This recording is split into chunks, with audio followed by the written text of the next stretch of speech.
Ya está en línea Fausto Spotorno, que es economista jefe de la consultora Orlando Ferreres y Asociados. Fausto, gusto de escucharte. ¿Cómo estás? ¿Qué decís? Buen día. ¿Qué tal, Paulina? ¿Cómo te va? Bien, gracias. Bueno, Fausto, hay muchos indicadores esta mañana económicos. Me parece que todo versa sobre la cuestión de la economía real.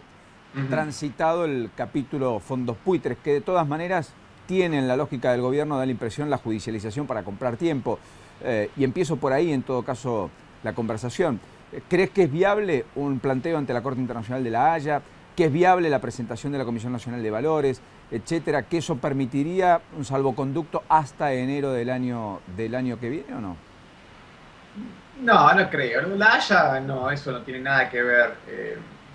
A ver, los bonos tienen contratos, son contratos realmente. Y Argentina aceptó la jurisdicción de Nueva York. O sea que eso está firmado por Argentina, por los presidentes argentinos. O sea que ahí no creo que haya mucho camino. ¿Qué le vas a decir a la Haya? Eh, Lo que pasa es que, a ver, hay que entender esto claramente. El gobierno tiene una gran posibilidad de llegar hasta enero, manteniendo en un limbo este tema. Y la otra opción es que los bancos lleguen a algún tipo de acuerdo de tal manera de darle un stay a Argentina hasta enero y que Argentina pueda resolver en enero el problema. Esas son las dos opciones que tiene Argentina.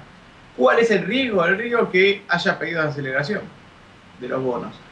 Es muy alto el riesgo ese, no es relativamente bajo, porque la verdad es que hoy no es tan conveniente pedir la aceleración. Solamente para el bono par tiene alguna conveniencia, pero hay que tener en cuenta que pedir la aceleración es ensuciar un poco la cancha y probablemente termine en cuestiones, en otra pelea judicial. Entonces, realmente no sé si es tan conveniente pedir la aceleración.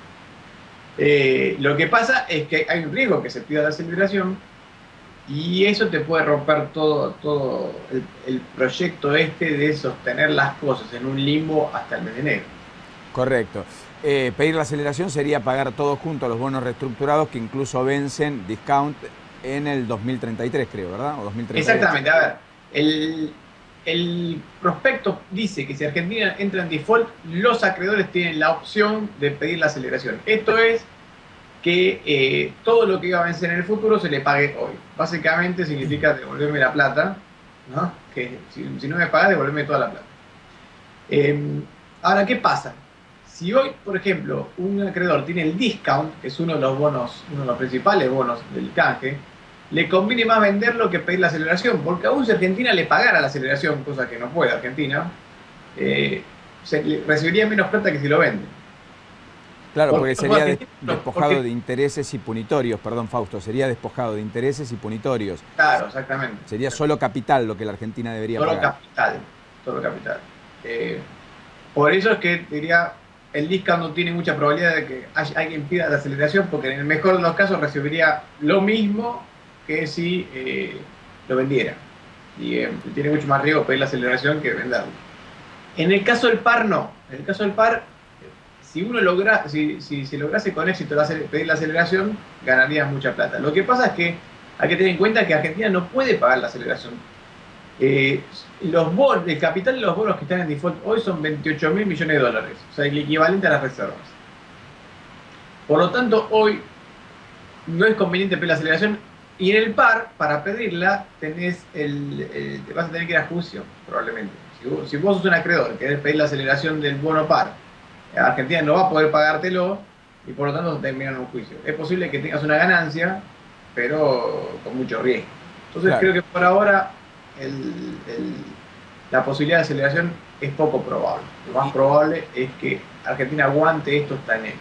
y aunque sea en términos breves, Fausto, hoy Guillermo Nielsen salió a decir que el acuerdo entre bancos y buitres para comprar el juicio y así después negociar con el gobierno argentino es inviable. ¿Vos compartís o no?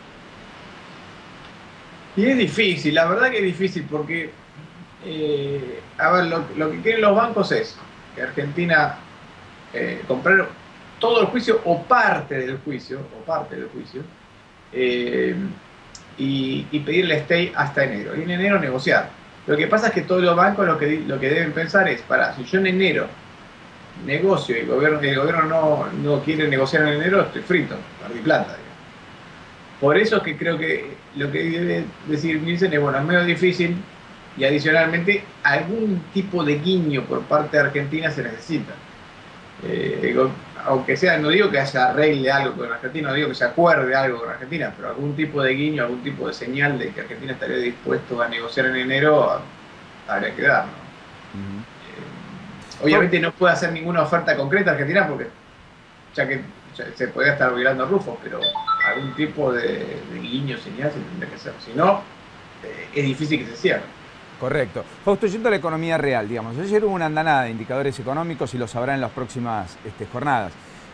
A ver, para ordenarlos, ayer Echegaray dijo que la recaudación creció 33,7% en julio, aunque si uno desagrega, tiene que efectivamente el IVA está mostrando una merma en términos reales porque está aumentando a menos del 30% anual. Sí. Contribuciones patronales está por debajo del 25% el aumento, con lo cual está mostrando problemas en el empleo. Y efectivamente derechos de exportación ha subido más del 65%, lo cual muestra que el efecto de la devaluación ha generado allí un recurso adicional de recaudación con el impuesto a los débitos bancarios que está en torno al 35% y que es un poco el más fiel reflejo de la inflación más que cualquier otro impuesto. ¿Compartís con que tenemos una inflación que en términos nominales aumenta y en buena forma, pero en términos reales cae? Exactamente, la recaudación está creciendo básicamente, te diría, por dos variables, la inflación y la devaluación de enero. Porque básicamente lo que vos ves es exactamente lo que decís vos. Aquellos impuestos que están vinculados con la actividad económica no crecen al mismo ritmo que la inflación. Pero estamos hablando de una inflación que está en torno al 41% anual, con un crecimiento de la recaudación promedio del 33% en el último mes. Pero, ojo que casi todo el crecimiento importante estuvo en las retenciones. Y eso es producto de la devaluación y de la suba del precio de la soja y algo de volumen. Pero es básicamente devaluación y soja. El resto de los rubros que están más vinculados con la actividad, como son IVA y los impuestos de la seguridad social, ni siquiera están creciendo el 30%. O sea que están bien por debajo de la inflación. Y eso es lo que está mostrando que la actividad económica está en recesión. También, ojo, si mira uno el PBI que publica el mismo INDEC, también muestra 2 trimestres ya de caída en términos estacionalizados. Y en nuestra medición del PBI de Liga está mostrando menos 0,9 en el primer semestre. O sea, casi una caída del 1% en el primer semestre, como dato preliminar. Todo esto de Producto Bruto, es decir, del conjunto del nivel de actividad económica, no solo industria, digamos, que industria está creciendo más. Exactamente. Cuando hablamos del Producto Bruto o de Liga, estamos hablando de el índice general de actividad, es toda la economía, ¿no? Todos los productos, los bienes y servicios que operan en la economía. La industria está todavía peor, entonces estamos teniendo caídas aún más fuertes, estamos hablando de casi el doble, más del doble, perdón, de la caída del Producto Bruto. En la industria tenemos caídas del 2,5% interanuales. Y eso es lo que está empujándose bajo la economía. Ahora, el segundo semestre pinta aún peor. Porque te voy a decir, en el primer semestre, sobre todo en el segundo trimestre, tuviste la mejor parte del año, por lo menos la mejor parte de la cosecha, que es el único sector que está creciendo. Cuando vemos qué sector está creciendo en la economía, prácticamente el único, por lo menos el más importante, es el sector agrícola. Pero ya eso se terminó en el segundo trimestre. El tercer y cuarto trimestre puede ser que todavía crezcan algunos derivados en el tercer trimestre, como son aceites y harinas en la industria, pero ya el impacto de la cosecha es mucho menor, ¿no? Hablando de ello y hablando de la liquidación de los exportadores, la semana pasada se liquidaron divisas por más de 500 millones de dólares, 20% menos que la semana anterior. Evidentemente viene en caída porque el segundo trimestre era el más fuerte, efectivamente, pero además porque se anticiparon mucha liquidación de exportaciones luego de la devaluación a pedido incluso del propio Fábrega, el titular del Banco Central, para morigerar el impacto de la corrida que había sobre el dólar. Lo cierto es que frente a ese escenario ya tenemos al Banco Central que otra vez vuelve a vender y no comprar reservas en el mercado mayorista, ayer lo hizo por orden de 20 millones de dólares, y una presión sobre tanto el dólar ahorro, que está más acotado porque ni siquiera los monotributistas pueden acceder ahora, pero que se ha disparado en términos de solicitudes, hay más gente que lo va a buscar y de hecho saltó el volumen que el Banco Central tuvo que disponer en esta lógica.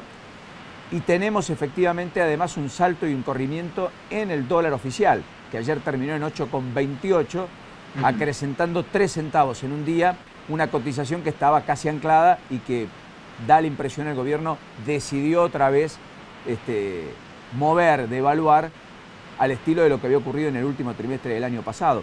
¿Crees que esa va a ser la lógica del mercado cambiario? Es decir, presión sobre el dólar ahorro, presión sobre la divisa y al mismo tiempo un Banco Central que vuelva a perder reservas como consecuencia de menor liquidación y al mismo tiempo un aumento en el dólar oficial? Sí, creo que sí. Lo que vos decís es correcto. O sea, el segundo semestre, perdón, es el semestre donde se empieza a debilitar la entrada de dólares por la cosecha. Se había anticipado bastante la entrada de dólares, no solo por la devaluación de diciembre, sino porque el precio de la soja empezó a caer. Entonces estamos viendo hoy los futuros a noviembre en $400 y bajando, con lo cual los productores tuvieron que salir a liquidar lo antes posible la cosecha para poder recomponer o recuperar un poco de divisas. El Banco Central, por otro lado, empieza a tener este trilema que tiene el Banco Central. ¿Qué es el trilema? El Banco Central tiene tres opciones: o usa las reservas, o sube el tipo de cambio, o sube la tasa de interés. Alguna de las tres variables va a tener que utilizar en el segundo semestre, bueno, alguna de las tres o las tres, para compensar el exceso de emisión monetaria que vamos a tener. Hay que tener en cuenta adicionalmente a este análisis que estabas haciendo vos, que el segundo semestre es el más pesado en materia de déficit fiscal. Y mayor déficit fiscal implica mayor emisión monetaria por parte del Banco Central para financiar el Tesoro. Entonces tenemos un segundo semestre donde hay muchos pesos, hay que emitir muchos pesos para financiar el Tesoro, pero entran cada vez menos dólares del comercio exterior. Y en ese esquema el gobierno tiene tres opciones: o uso las reservas para compensar el comercio exterior, o subo la tasa de interés para absorber pesos, o dejo que el tipo de cambio suba para compensar el valor del dólar, dado que hay más pesos que dólar. Correcto. Y ese trilema que tiene el Banco Central es mucho más pesado en el segundo semestre que en el primero.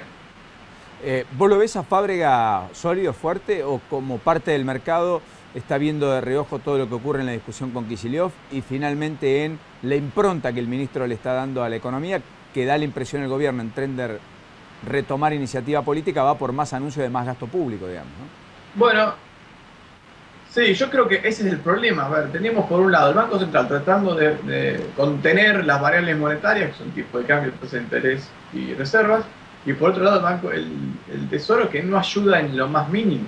Y con esto del default y el riesgo de caer en la actividad económica, creo que se va a hacer más complicado este esquema, porque ya de hecho se ha hablado en el gobierno de hacer política económica expansiva, o sea, básicamente aumentar el gasto público para compensar por la caída que puede estar afectando el comercio exterior, dado el default, ¿no? O sea, el impacto que puede tener el default sobre la actividad económica se querría compensar con mayor gasto público. El problema es que no va a pasar eso, porque los sectores que están afectados por el default no son los mismos sectores que van a estar beneficiados por un aumento del gasto público. Y el otro problema es que se va a disparar probablemente la inflación, porque haya que se necesiten más pesos para financiar al Tesoro. Entonces se va a tratar de compensar con más emisión de pesos la faltante de dólares.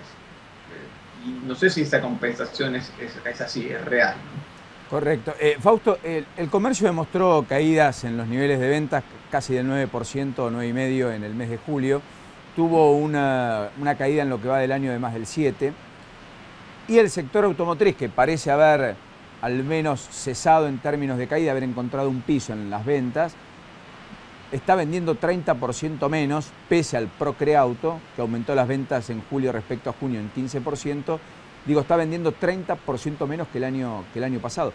¿Crees que esos dos sectores, uno por el impacto que tiene en la industria automotriz, el otro por la visibilidad que da la caída en términos de consumo de la economía, van a ser dos de los sectores que van a seguir sufriendo mucho? Y creo que sí, creo que sí. ¿Por qué? A ver, autos, la verdad es que no va a haber ningún motivo de recuperación. Y el comercio, porque pasa lo mismo. A ver, el dato clave que ya lo hablamos al principio de esta conversación fue la recaudación de seguridad social, que está creciendo muy poquito, lo cual está dando una señal que el problema del salario y del empleo es importante. Entonces estás teniendo un problema de fondo que es no tenés crecimiento del salario, no tenés crecimiento del empleo, incluso el empleo te diría que está cayendo, y el salario también está cayendo, el salario real, ¿no? El salario ajustado por inflación está cayendo, con lo cual la capacidad de compra de la gente es mucho menor este año que el año que viene pasado. A esto se le suma el aumento de la presión tributaria por el tema de ganancias. Con lo cual diría, no hay capacidad de reacción del consumo ni para la compra de bienes durables ni para la compra de cualquier otro bien en el segundo semestre. Sobre todo hay que tener en cuenta que el mejor momento del salario real ya pasó, que fue después de las paritarias. Ahora la inflación te va a ir comiendo lo que se ha obtenido en las paritarias. Con lo cual, por más procreauto que hagas, el problema no es que la gente no tiene crédito, el problema es que la gente no tiene ni plata para pagar el crédito. Por eso es que no está demandando autos por más crédito que haya.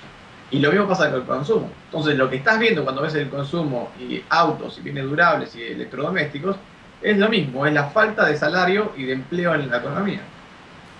Fausto, lo último. Entonces, ¿ves una probable aceleración de la inflación, esa que venía cayendo desde lugares muy altos, aunque todavía en niveles elevados? ¿Ves una morigeración aún mayor de los niveles de cierto atisbo de reactivación que habían mostrado algunos indicadores en el segundo trimestre y por lo tanto la caída la pensás más aguda inclusive en el segundo semestre que en el primero?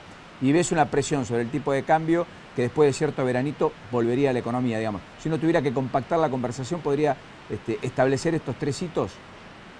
La inflación no sé si va a subir, no sé si va a subir la inflación, porque la inflación tiene dos variables que la afectan. Por un lado tenés el mayor ritmo de emisión monetaria en el segundo semestre, pero por otro lado, dos variables que afectan son la mayor emisión monetaria y la devaluación posible en el segundo semestre, y por otro lado, la retracción de la demanda que te la frena. Entonces, creo que va a estar compensándose una cosa con la otra y no veo una aceleración de la inflación.